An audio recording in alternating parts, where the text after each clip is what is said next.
Your session is Secure Because Math, and your speaker is Alex. Thank you.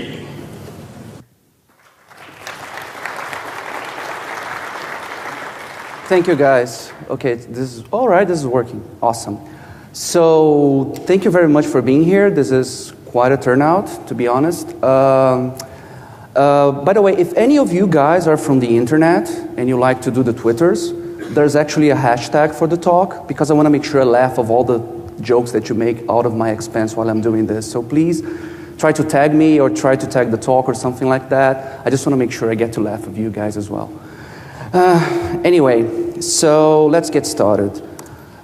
My name is Alex, right? I am a self-appointed data scientist at MLSec Project. Been doing this machine learning thing for a while. Not too much, but enough to, I don't know, maybe get accepted here. I had no idea what they're doing. So, machine learning researcher and trainer. I just want to let you guys know that machine learning training is nothing like Pokemon training. It was very different. It was not what they promised me at all. But I try to apply this machine learning stuff in network security and incident response. I was severely tortured by SIMs. I do not want to touch one again in my life. I want to make sure that everything is done automatically for me, and that's pretty much my life goal for now. And if for some reason you want to do some sort of APT attribution on me, my hacker spirit animal is caffeinated capybara. Capybara is the official animal for the south and southeast of Brazil. Okay, so let's get started. I want to make sure that we cover some ground here. There's a lot to talk. I think we're going to be good for time. First of all, I want to talk about the security singularity that is approaching, given all the machine learning stuff that's being launched on the following weeks. We must be prepared for that. And, but also I want to get some history going on and to give you guys some perspective on exactly what has been done so far and what potentially is being done now. Of course, I don't have all the answers. A lot of this is my opinion and my research based on the stuff that I have done. So I'm happy to have any vendors come here and punch me in the face or anything if I say something that's very wrong. That's where I'm actually encouraging you to. But I want to make sure you guys get the idea of what the marketing looks like and what does the actual technical stuff around this looks like, so that we might go as far as put together some sort of buyer guide. So if someone is approaching you talking about machine learning, what questions should you ask them to make sure that they're actually doing some sort of machine learning? But anyway, I also want to thank you all for taking the time. I mean, you guys are all on vacation, right? I mean, we don't have to do anything anymore because of the amount of machine learning that we already have. I'm pretty sure that network security is solved. And funnily enough, I think some of you saw this actual I don't know if it was an advertisement, I don't know if it was on the website. This specific company doesn't do anything about machine learning, so I don't know, maybe the machine learning is in the wrong track. There's other ways to solve network security. But anyway, thanks a lot for taking some time out on your vacation. A side note that I wanted to give just before I continue this is that if you actually search for network security solved on Google, the first hit is Jack Daniel. Talk about branding, man. I'll tell you, someday I'm going to be the first hit on Google for that. But anyway, let's get back to the talk. The point is, there's a lot of confusion, right? And these are some questions that I've heard as I started telling people that I was doing this talk. They were, okay, but what about this? What about that? Is this a part of that? Is that a part of this? How does big data go into all of this? And all those questions that we face from time to time around this. And it makes it really challenging because the actual wording and the actual way that those things are presented to the general public, it almost seems like people are trying to deliberately confuse you. I mean, God forbid. Also, if someone wants like cool machine learning and big data pictures, there's this evil thing here, I have no idea, from bigdatapics.tumblr. Got a bunch of them, got like a digital wave, you guys can have so much fun. But I guess, are we even trying to communicate? I mean, what the hell is a hyperdimensional security analytic, right? What is the third generation artificial intelligence? Is that like the third level of the matrix, right? Is that where we are right now? I mean, and this security because math was actually used somewhere. I either dreamt it, or I actually read it somewhere. I don't remember anymore who was responsible for it. But I guess the point is that, again, I guess marketing people are going to market, but the problem is the way that those things are presented. It clearly hurts the capability of of buyers and even of investors, right, to differentiate amongst the offerings. We have no idea what these people are doing. We only know that it's mathy and it's advanced, right? And I'm guilty of that sometimes as well, right? Especially when I don't want to really explain what I'm doing. But I don't know, maybe I can do that because I'm like not a huge company with a huge marketing team, but that's not the point. The point is, I think it's important that people, the population in general that's actually going to be consuming this, and this is not like a fad, you know, and just like big data is not a fad. This kind of tool, this kind of thing is going to be progressively more prevalent in the tools that we have to use. So we kind of have to be prepared. And it was actually brought to my attention that it could be a communication issue in the sense that the actual technical people, they talk about what their technical things are doing, but then the marketing people are kind of unable to translate that. No, that's too complicated. Let's just use advanced or something like that. And that's fine, right? I just want to make sure that whomever is actually doing the work, you guys can get the chance to get to the technical guys and ask the questions that we really need. But before we get to that, let's do play a game. So here are three marketing, I'd say, lines of three different products who are, I don't know, doing mathy stuff. Can you guys guess what year those things are from? I'll give you a hint. They're not from the same year. Each one is a different year. Anyone want to try, I don't know, 20 years ago, 10 years ago? What you guys want to? Yes, there is one from 1990. There's one from 95, right? The bottom one, which maintains historical profiles of usage per user, is from 95.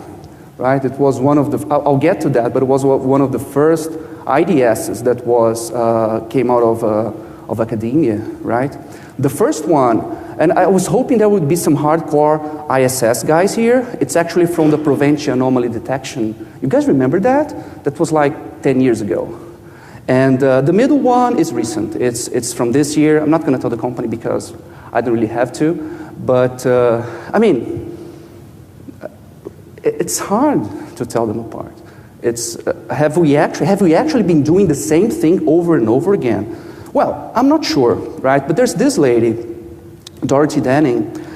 She was responsible for the first research that came out, what would become the first IDS, right? It was 86. And when she wrote the paper, she already had it there that, okay, this thing to actually work has to have a kind of a rule-based engine, right? Like a signature kind of thing. I'm not quite sure what that is, but you gotta like tell, okay, this is bad, so get that.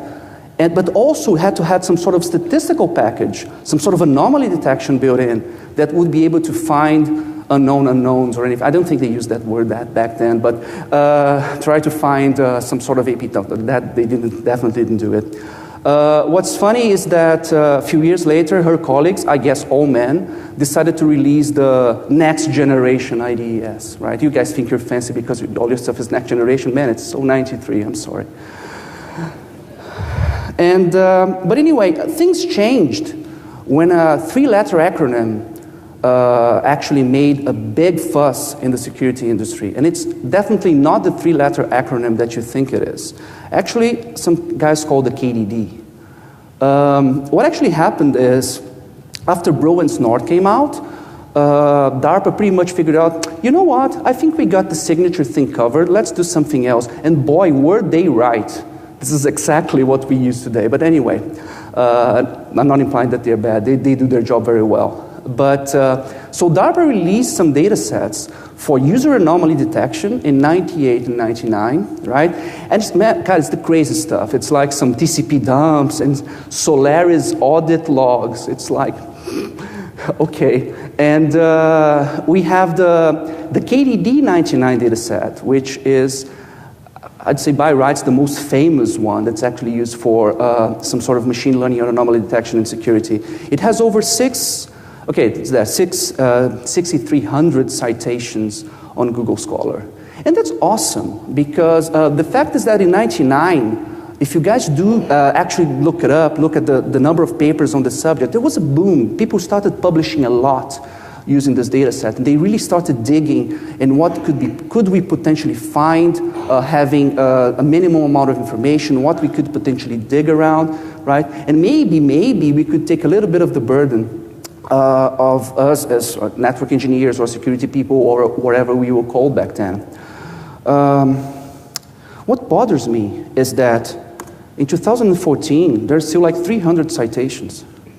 I mean, these people are using a 15-year-old data set to argue that their machine learning technique is better, is 0.5% better than the one that came out last year.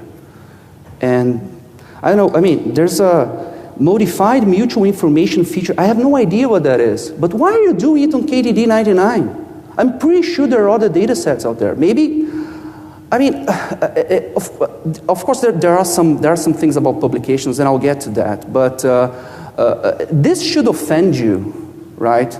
In the same sense that if you were a med student and you're trying to learn anatomy, all that you had to guide yourself was this Rembrandt painting. And then you're like, hey, professor, why don't we cut up another guy? No, you can't do that. The IRB will not let you. There's some privacy issues going on. And I mean, of course, the human body hasn't changed that much, although I don't think we have a good, clear view here. But I think in 15 years, we kind of have evolved, and things have changed, and we should be trying to bring academia, in a way, and this public research to a higher level with different data sets and things of the like. There's an interesting side here, is that back in 2000, there was this guy, John McHugh from Carnegie Mellon, who actually published a paper saying that the DARPA data set sucked and that they were not fit for purpose at all. And I couldn't find one about the KDD 99, but maybe I didn't look too hard. But actually, it's an interesting paper. It's more of a rant about how people are not creating reproducible research. And frankly, that could have been written yesterday. But it's interesting because, yeah, people are misusing this. They're not publishing their methods. They're not doing this properly. They're just like, it's almost like a race to the bottom, actually to the top, where, okay, I got to like 1 percentage point better false positive prevention than you. And I don't know why there's, I honestly don't know why there are so many papers. I was never a grad student. I never studied this in university. And maybe it's like a prank. Maybe it's like, if you do this, if you start researching this, you actually have to write a paper on KDD 99, right? That's the kind of the thing that you have to do. And but anyway, I'm not trying to bash here, right? And there's a lot of work, but I just want you guys to get around the mind frame, right, of what usually happens when you're trying to do research on machine learning and things like that, when you have a very, very closed environment, when you're not trying to reach out and trying to understand what's actually there, right? I would never mess with academia. They are very scary, right? I mean, there was recently this math lab bust. I don't want to mess with these guys at all. But anyway, think about this, right? You're a grad student, right? You're brilliant, you're doing a great job, your professors love you, and you got this kick-ass result on KDD 99, and you know what? I'm going to start a startup, right? I'm going to get a business guy, and we're going to start like building some shit. We're going to like sell a lot of stuff, right? So I'd like to borrow the Gartner hype cycle here, just to try to illustrate what I believe is a probable outcome of that, right? Pretty much we start, hey, guys just started out, he has no idea what's going on, he's like, okay, where's the party? But then he starts studying, he starts learning, and he comes across KDD 99, and then, oh my God, the results are amazing. Like, I'm like 95% catch rate. It's like, it's fantastic. Let's put some money, let's get some mad VC money, let's do a bunch of stuff, right? And then they actually reach what would be maybe a production level data set, something that they actually gather from a potential customer or something like that. And then you see that the inflection changes a little bit, right? Where are those results, right? Where is this thing that I'm looking for, right? And this is really where the road forks, right? It really depends on how able and how capable the business guys are. Because, I mean, you could just, okay, math, just stop. And that has two ways of looking at that. It's either the guy telling math to stop, or maybe the business guy is, okay, let's stop with this math stuff, because we can probably make money somewhere else, right? And we finally end up with, math is hard, let's go shopping. But actually, when I say shopping, I mean selling, right? So let's say, for instance, you've done a bunch of publicity around models that you build for specific purposes and that you are solving security, and then suddenly you transition your company to sell consultancy and instant response. There's loads of money on that. There's nothing to be ashamed of. And I mean, honestly, it happens, right? Maybe you didn't get the results that you wanted, maybe, and then you're just like, yeah, let's sell normal stuff. And I completely understand that. I call these guys the has-beens, which is unfair, because they're like swimming in cash, like, and I had to think this morning if I was going to pay for the bottle of water in my room, right? So, but the point is, hey guys, you already got yours. Leave some of the machine learning stuff for us. Like, there's some guys who are actually trying to do something. And there's another interesting pattern which I call the machine learning shrug, which is, hey, this sounds cool, let's put it on our brochure. I have absolutely nothing to do with machine learning at all, and you can realize I deliver lemons by bicycle using machine learning, something like that. You can usually identify by patterns like this, and they just add it to the brochure, right? And those two guys, they should be relatively easy for you to differentiate. I'm really focused on the sweet spot. The people who are actually trying to do something, they're actually trying to build anomaly detection engines, they're actually trying to build classification engines, right? And I want to talk a little bit about the technology so that you guys understand. At least I can share with you what are the challenges that I see, right? And if these guys are really committed on doing a good job, this is probably some of the stuff that they should be thinking of as well. Right? And this is definitely the stuff that you should be thinking of as well as you are shopping for potentially getting a tool like this to your environment. Anyway, let's start off with anomaly detection, right? Anomaly detection is interesting in the sense that it's mainly what we call an unsupervised machine learning problem. I'm not going to go, I mean, I already did a talk with like, yeah, this is this. I'm not going to waste too much time on that. But mainly, I guess what's important here is that when you're doing anomaly detection, you absolutely have no idea what's going on. So you cannot describe in any meaningful way what you're looking for. You're just trying to look stuff that is weird. And weird in relation to something that's normal. So you see the pauses, the dramatic pauses are intentional.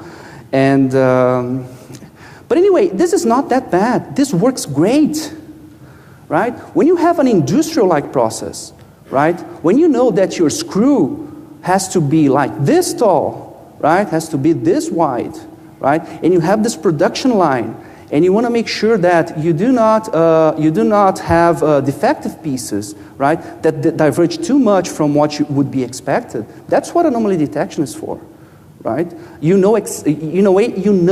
have a very good grasp of what normal is. Since you have no idea what weird is, you might as well have a very good grasp on what normal is, right? And this whole you probably have heard of the Six Sigma kind of thing. It's exactly that. People are talking about, I'm trying to see something, I'm trying to make sure that there's no significant deviation until in a range of 6 standard deviations of the normal or the mean or what we'll be looking for. And this has historically been used in fraud prevention because, come on, your balance is a number, right? The money comes in, money comes out. The only operation you have is spend money. You can spend negative money if you're depositing or something like that. So in the beginning, people were were playing around with that and help. And still to this day, if you want to spend like $10,000 on casino chips here, your credit card company will call you. I mean, maybe not all of you. There's probably some, anyway. But you guys get what I mean, right? It actually works, right? And it's not just for. I'm not talking just about industrial stuff, right? If you are a DevOpsy kind of guy, right? If you are running an industrial-like internet process, right? When all your machines have to have a certain behavior, all your machines have to work in a certain way. These kinds of techniques, these kinds of behaviors are important for you to actually make a move to actually, okay, you see, there's red dots there. It's magically figuring out, based on past performance, that those red dots are weird and that potentially someone should do something with it. The problem that I find is that, of course, there are several problems, right? There's actually 3 problems that I want to talk about. And it makes it challenging when we're talking. Some of these are not security specific, right? But there are some of them who make it specifically hard for security, in my opinion. So anyway, in this mode, I'm generally speaking about network behavior analysis or NetFlow behavior analysis and user behavior analysis. I'll mostly be focused on network, and then we'll have a quick sum up about user. First of all, I want to talk about what is called the curse of dimensionality, which is a very ominous name for something that's actually very interesting. The point is, if you're measuring anomalies in something, you have to have a way to represent those events or something in some sort of space. There has to be some sort of dimension, something that you're doing, right? And you need to have a distance. So let's say that all your normal stuff happen here in this 3D space. How can I measure if this is an anomaly, right? So I can maybe try to put like an Euclidean distance here. So it's pretty much a straight line there. I can try to put, sorry? Okay, it was just feedback, I'm sorry. Or you can try to do a Manhattan distance, and which pretty much is you just walk like in Manhattan, like through the blocks. That's a terrible name, but anyway, it's not my point. What happens in high-dimensional data? And I will not go through the math. Actually, if you look at the white paper, I do have a link of a very good explanation that actually proves it with equations and such, if you are so inclined. But the point is, if you get like a lot of dimensions, I'm talking like hundreds of thousands of the different dimensions that you're working with, kind of all the distances look the same.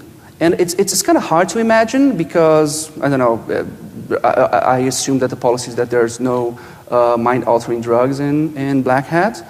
But the point is, all the distances in this higher dimensional space, they actually end up being pretty much the same on average. It's very hard to tell things apart. Everything looks kind of the same because the space is so big, that everything is so far away from each other, you have actually doesn't really matter anymore if you're trying to measure stuff like that, right? And a way of understanding that is that if you actually try to calculate what's the volume of a sphere in this space, in this multi-evil dimensional space, against what the cube looks like, right? You see that the volume of the sphere goes to 0 very, very quickly, right? And everything seems too far away, and you can't really measure like a unit distance very easily. So I'm going to try to show a practical example, right? So let's say you have a bunch of cats and dogs in a multidimensional space, and you're trying to draw distances between cats and dogs, right? And anyway, as you grow up the dimensions and you see that evil multi-dimensional cube there, I think it's supposed to represent like 8 dimensions. You see all the cats and dogs that are very lonely and they're very far away from the center and they can't really talk to each other. But anyway, let's try a more practical example. What if I'm trying to do some NetFlow analysis with a company that has about n nodes, right? And what I'm trying to measure is how is there change on the ways that the machines are talking, or these nodes are talking to each other on the network, right? Let's say that I'll have like 2 times n to the power of 2 minus n possible connections between those machines, right? And then I will be actually considering all the ports and considering, of course, choosing a port for each one of them, and of course the direction of the communication. So with 1,000 nodes, which is a very, very tiny corporation, I'd say, it's 500 billion possible dimensions there. And of course, it's a very sparse matrix, and not everyone talks to everyone, and all those things. But you can just think that you're going to throw anomaly detection on a higher dimensional problem, and it's just going to figure itself out, right? You really have to do some different things. And this has been a subject of research for many years, right? To actually break this curse, right? So there are some ideas. There are actually some companies I've seen who actually come forward with a very problem-solving orientation around this, where they have different metrics, or they're doing something on a sub-manifold or something like that. The manifold is a scary word, but just think about it's just like the Earth. The Earth is round, like it's a sphere, but for us, where we are locally, it seems like it's flat. We can draw an Euclidean thing here, although it wouldn't be an Euclidean space if we were only on 2D. That's pretty much what you have to think. If you're so inclined, think about warp drives, Star Trek. That's also a good analogy, but I'll stick with the Earth for now. And there's a lot of different techniques, right? And my point is, and there are a few interesting results. And I say interesting as in I cannot understand the abstract of what's written on the paper. It's way, way over my head. But the point that I'm trying to make here is that this is an open problem in machine learning in mathematics. It's someone who claims to have solved this, I mean, might as well be a trillionaire in ad networks, because I mean, all the smart people in machine learning are actually making money in ad networks. But or they could be literally curing cancer with this kind of things, right?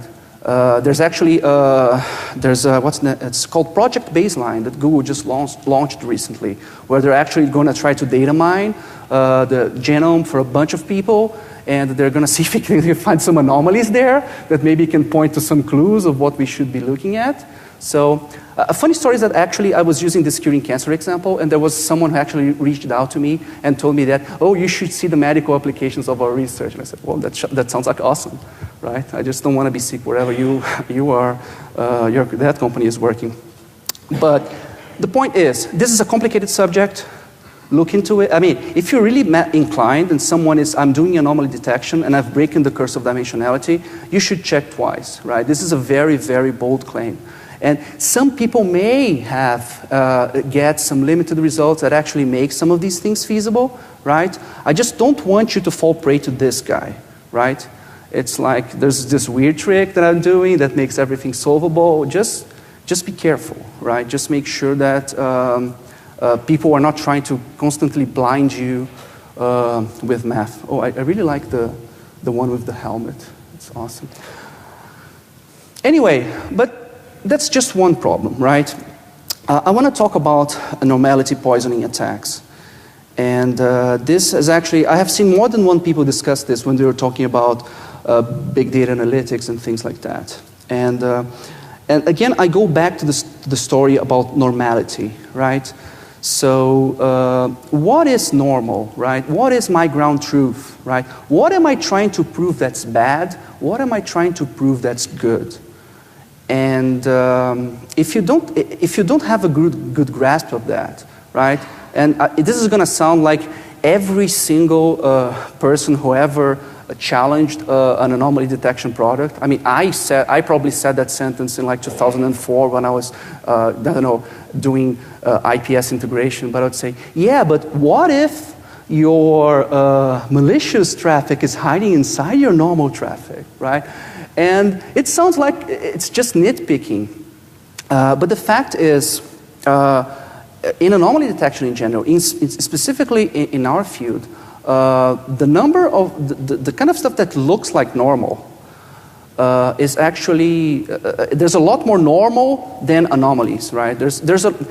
I mean, of course, let's hope that's not that is the case for your company, but there's infinite more machines inside your network that are not infected by malware than there are. Or at least that should be the norm, right?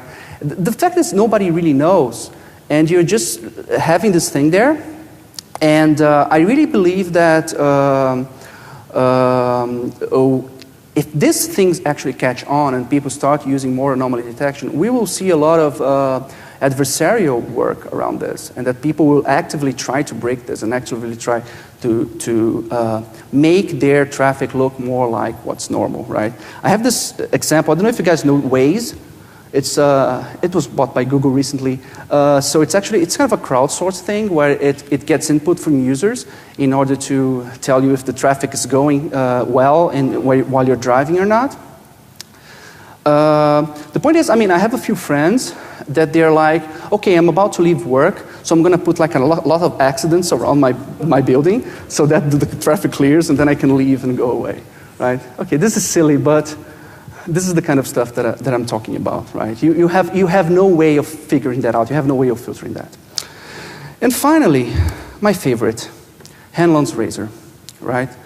And again, this is one of the problems of you not exactly knowing what you're looking for. And it sounds funny, but this is actually a huge cause of people trying to use anomaly detection-like products and then just shutting the hell damn thing off because there's like too much stuff going on, too many alerts, too many things. And when they actually, most of them should potentially be handled by the operations team, the DevOps team, like I was talking before. And then, if something, okay, this is really weird, I mean, we do not understand as the people who own this system, maybe we should involve the actual security team. But that's hard, right? It's much harder to design a process like that and try to advise people a process like that than actually just selling a box or something like that. I mean, I just want you to think of this, right, while you were evaluating this kind of things. Who is most likely to have done something bad? Is it the evil hacker or is it the hipster hacker, right? The guy who is coding Node.js, you know, and wanted to get closer to the metal on your production stuff. And yeah, the guy just broke your stuff. Just pushed the wrong commit. And I really thank Matt for taking the picture. I owe him a beverage of his choice. Anyway, what about user behavior? It kind of works. It's actually awesome. But it works for specific implementations of specific solutions, right? When you're talking about user behavior anomaly detection, you're talking about fraud detection, product fraud detection. You have something that you know very well how it works, has a very limited scope. Someone has actually gone through the trouble of documenting the whole thing, right? And they can actually analyze and create what should be the ideal features, what should be the ideal way that this kinds of things should work. So there's some good examples from Square, from Airbnb recently, where they were describing how they were getting feedback from the systems and pushing it forward to create a machine learning model. Granted, it was classification, it was a supervised model, but it's very interesting. The question that I have, and this is an open question for me as well, right? Can it be general enough? Can we create like a general user behavioral analogy? And I've seen stuff like file exfiltration, right? But it all sounds like, I mean, okay, we will do machine learning to prevent your files from being exfiltered, but you have to make sure that you have clearly documented and implemented all the roles, and that you have a very clear information classification policy in your company, and you feed that to the system. If I have that, I do not need machine learning. And I mean, it doesn't. To be fair, like most of the guys most of the companies that are have some sort of information like this, they will usually be from people that were from the intelligence community. They were from the government. Well, that's all a given. That's awesome, right? It probably works there very well because they will have very definite roles. They will have very definite information classification. But that's not how the enterprise world works. And probably never will. So anyway, also, just a side note, has nothing to do with this talk, right? If you are like XNSA or something like that, don't tell them that you have like something to prevent your files from being stolen, right? It doesn't look good, right? It's not the best branding that you can go for. But anyway, if it's not files, then if it's systems, right? Can I average out user behavior? So it's like, from different systems, I have some different profiles that somehow I was able to automatically extract the way that these applications work to create some sort of fraud detection profile. Can I just average them out? I mean, if I'm like, I don't know, going crazy on the expense report, right? Because I just went to Vegas and like had way too many drinks. Is this going to count badly on my user behavior? So then when I go to the work file, it's going to trigger me? How does that work? How do you talk about user behavior in general? I don't know that. I don't have enough information. But you should be asking people that. If people are selling you user behavior, you should, okay, what does that mean? How does that work? Anyway, it's like getting very late. Anyway, I just want to talk about classification real quickly. And this is an old slide. The point about classification is that I actually know what I'm trying to classify. So I'm aware that I'm trying to tell dogs and cats apart. And I might have a bunch of samples of cats, or maybe just that one. And I might have a bunch of samples of dogs, or maybe just that one, right? And again, I'm talking about the ground truth stuff, right? Because if you don't have enough ground truth, or you cannot express whatever the dogs and cats are, right? I mean, you're going to miss some easy stuff like this happy cat, right? There are no happy cats. I have all the cats in my data set, and they're all grumpy. No, there are happy cats. You were just like ignoring them, right? The same way, not all dogs are as majestic, as thoughtful as Doge, right? You get stuff like this. So it's challenging. You got to constantly be asking yourselves if whatever you're doing to train is actually representative of the ground truth that you have.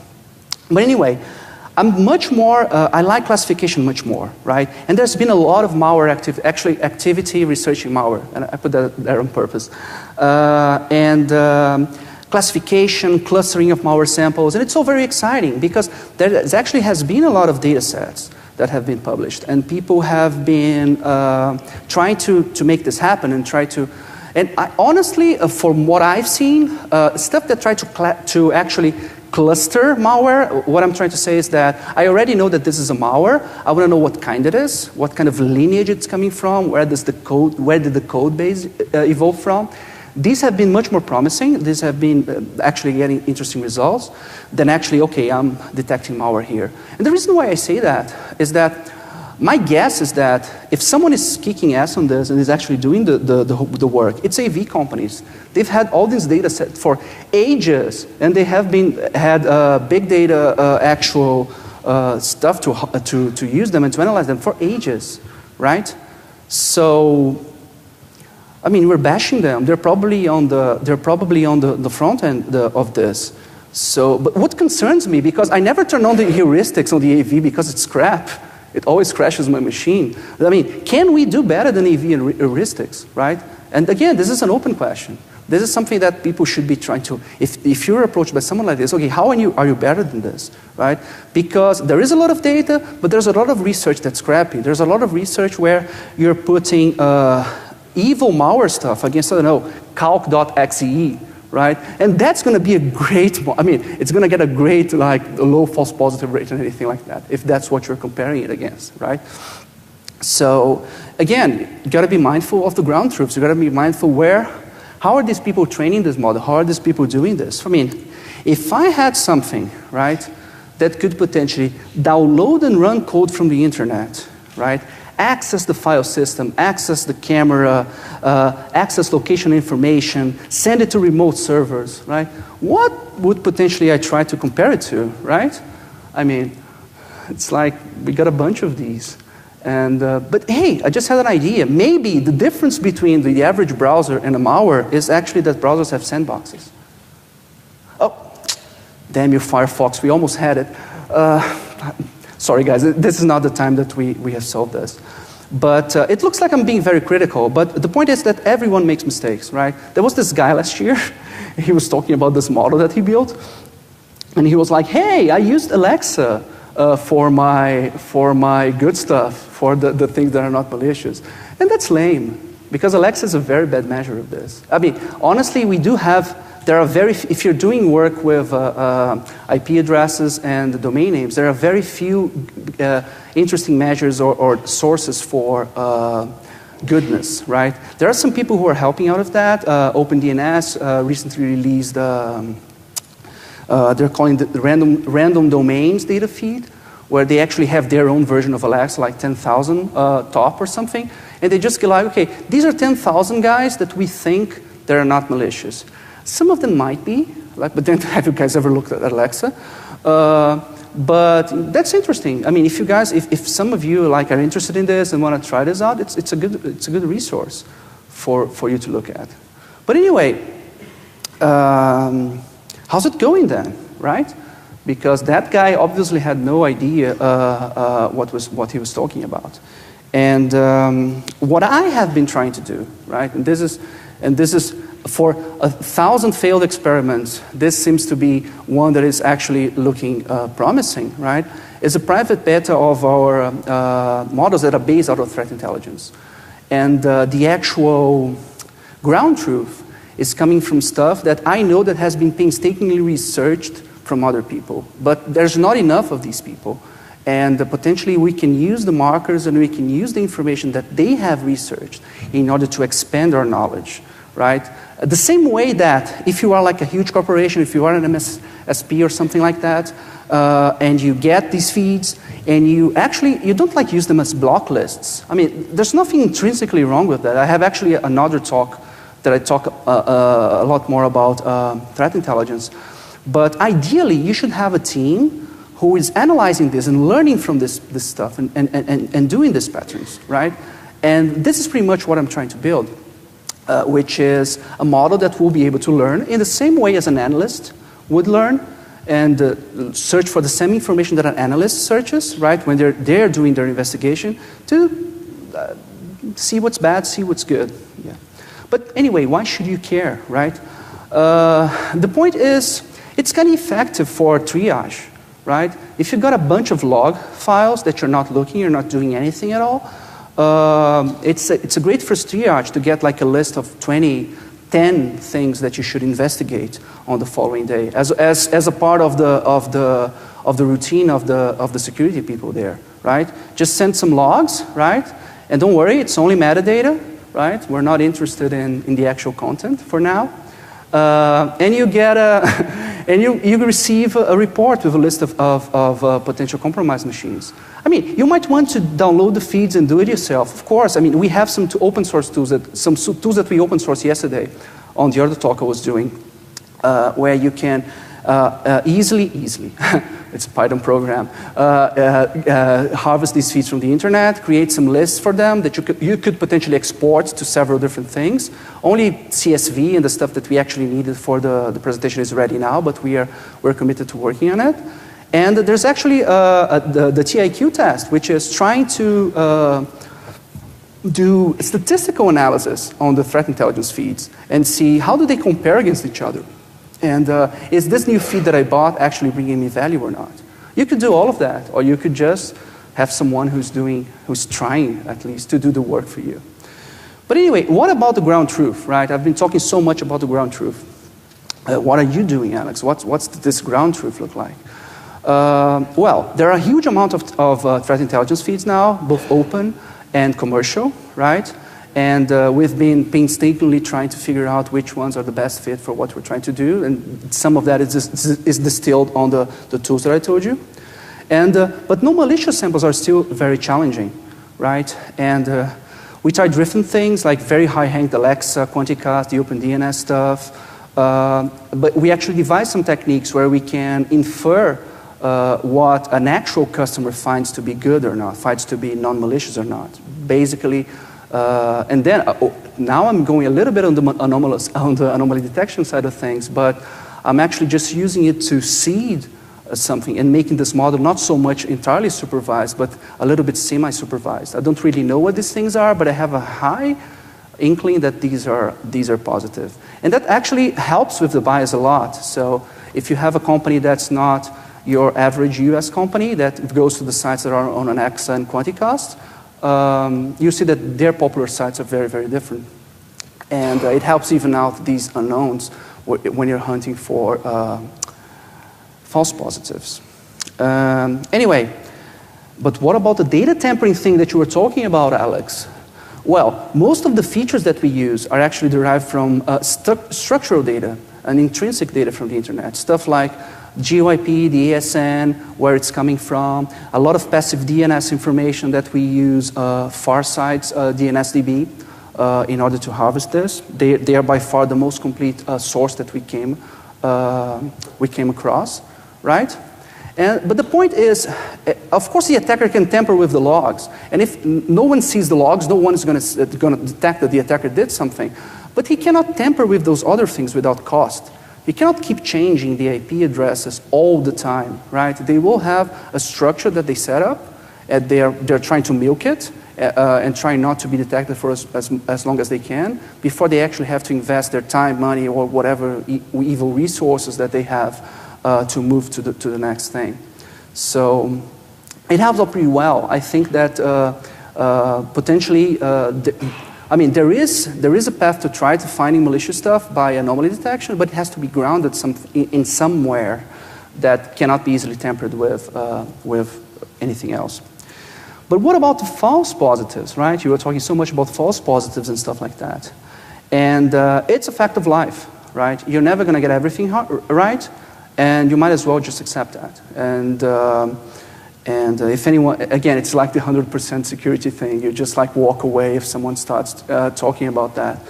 But the feedback that we got is that they were good false positives, whatever that means, right? I don't like false positives at all, but yeah, it could have fooled us. It could have fooled, people had extensive trouble in actually trying to disprove that this thing was bad, but we figured out it was a misconfiguration on a link online thing on somewhere else, which it was actually pointing such and such. And the cool thing is that this feedback and it's actually improving the model over time for everyone who's potentially using it. Because, of course, there's stuff that we get ridiculously wrong, right? Because everybody does. It's a learning process, literally. But it helps us uncover what are the different features and what are the different things that we should be looking at and adding to the potential models so that they can get stronger, right? And remember, I'm proposing this as triage, right? It's not going to tell you like it's Captain Mustard and with the candlestick and the library, but it's going to tell you, man, you should head to the library right now. Some shit is going to about to happen right there. So it should be enough. When you're talking about the amount of information that has to be sifted, right? It should be enough to help focus people, right? And help them do a better job. So anyway, I propose a buyer's guide, right? So if people are actually trying to push you something, if people are actually trying to tell you about how awesome this machine learning thing is, right, you should ask them a few questions, right? And for the ones who have been paying attention, these were exactly the questions that I just answered. But you should try to get a better understanding and get a grasp of what is the ground truth, what should be important. Should this model ever work? Does it make sense what people are doing, right? Before anyone is to move forward. I just don't want people to waste their time. I hate asymmetric information, especially in sales. And I think that if we're not able to choose the tools we're voting with our money, right? That whole shebang. If we're not able to choose the tools that are actually doing the most valuable research, we're going to pretty much stay where we are forever, right? And I don't want that. I don't want to pilot sims anymore. God forbid. Help me out, guys. But anyway, I also propose a game, right? If a vendor comes to you and tells you a bunch of stuff about machine learning, and you ask them the questions, right? And they say, no, I do anomaly detection, but I'm different. I'm not like all those guys you've met before, right? I am very different. I'm not exactly the kind of person that you think I am. I propose a new hashtag called not all algorithms, right? So just hashtag them, and please don't hashtag me, right? Of course you can, just do whatever you want. if you don't agree with what I've said. But the point is, let's try to understand. And let's ask the hard questions. Let's understand what these questions are and how we can better we can better use machine learning, and we can better evolve as an industry, and hopefully actually get some vacation, right? Like the joke in the beginning. I don't need to lose your jobs, but maybe, I don't know, only working 5 times a week should be good, right?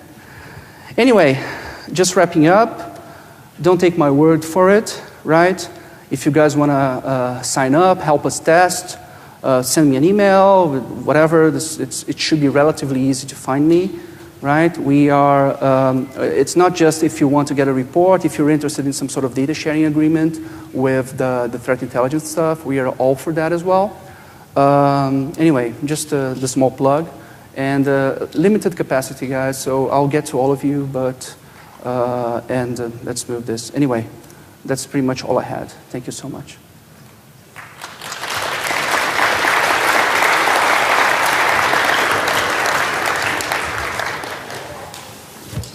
How much do you have time? Anyone want to ask a question? Yes.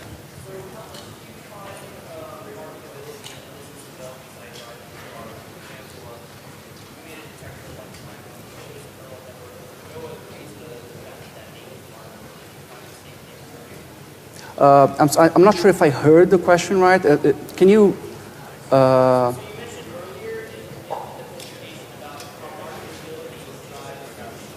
Oh yeah, okay. How marketability drives the learning techniques. The problem, so the question is, should I use a neural network because the name is more trendy? Is that it? Is that what you're asking?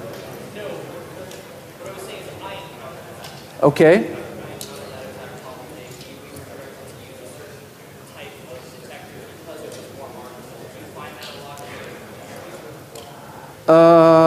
To be honest, I haven't quite come across that as blatantly, right? But I would not be surprised if we have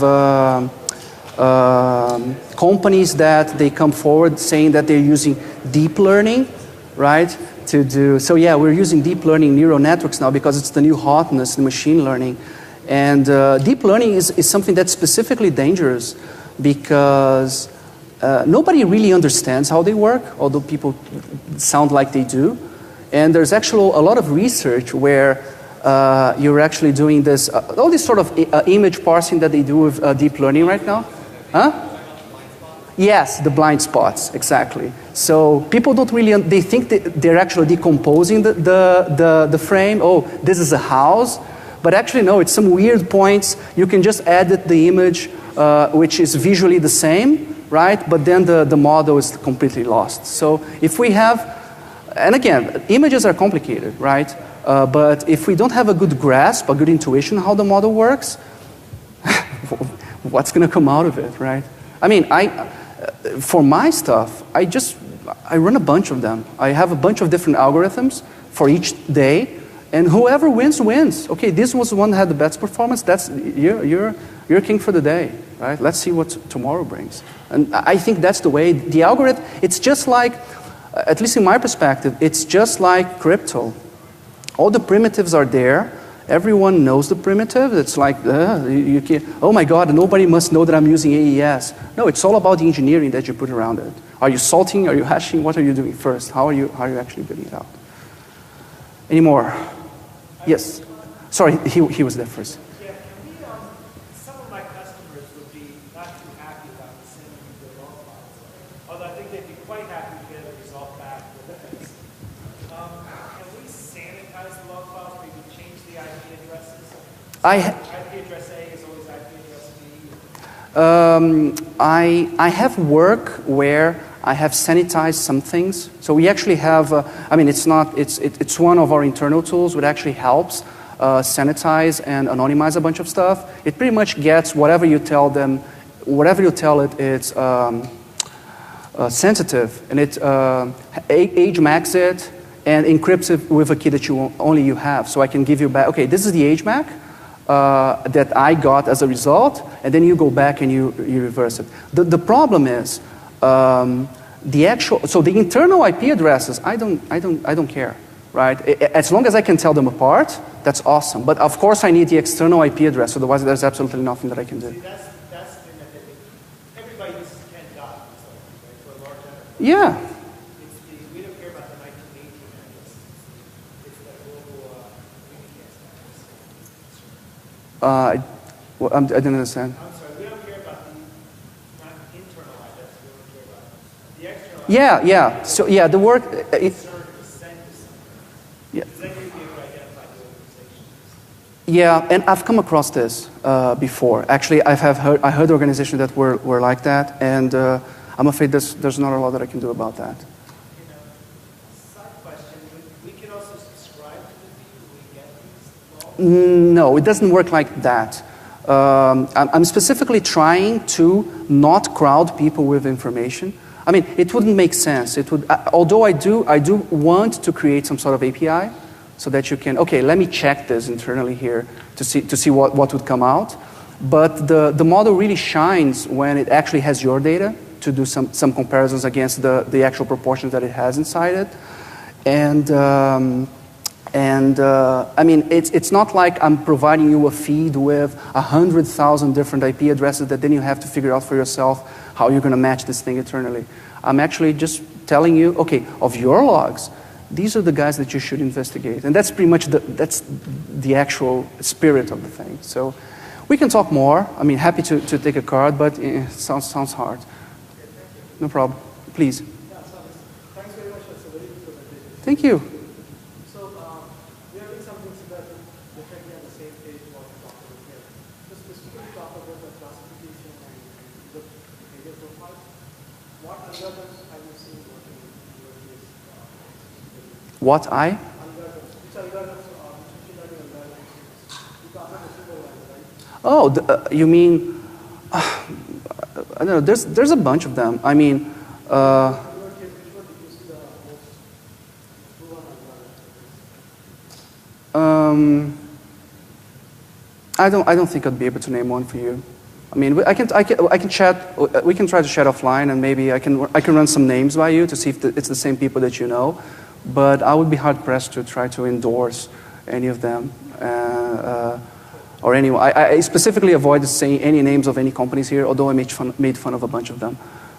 So it's anyway. That's one of the perks of the job. But thank you. Anyone else? Yeah, there's one there. Anything that you can identify IP addresses or domain names. So think about outbound firewall logs. Think about web proxy logs. IDS logs, yes, but IDS logs make more sense for inbound stuff. I mean, the model works both for outbound threats and inbound threats, right? But we see most mileage out of the outbound stuff. But anyway, it's so stuff like firewall, IDSs, web proxy logs. Web proxy logs are specifically interesting because you can see what was the IP address that the guy visited and also what was the domain name that he accessed. So that gives it, I can actually have multiple models competing to see which one will win. DNS is also very interesting. There's different stuff that we can get from DNS as well. There's a lot of research in DNS. I have a bunch of friends in OpenDNS as well, and they do some cool work around that as well. Why do you get more value Huh? out of the outbound? Why do you get more value out of the outbound? Because it's more actionable. So people first, threat intelligence is more precise on the outbound thing. Because when you think about inbound, people were just publishing like bazillion IP addresses that someday hit some honeypot, right? And the odd chance that one of that guy attacks you, it's probably going to be exploiting a Joomla vulnerability on your IIS server. So it's all about, I mean, if you have to pick your fights, if you have to, if you're running a SOC or something like that, I would rather focus on the outbound stuff than on the inbound stuff. But both models, I mean, they're pretty much the same at heart, so they would work similarly. Am I being kicked out? Guys, sorry, I'm getting kicked out. What you're going to say, you said you were going to do something to me. What was that? You're going to shame me because if I went past, yeah? Okay, I do not want to be shamed. Thank you very much, guys.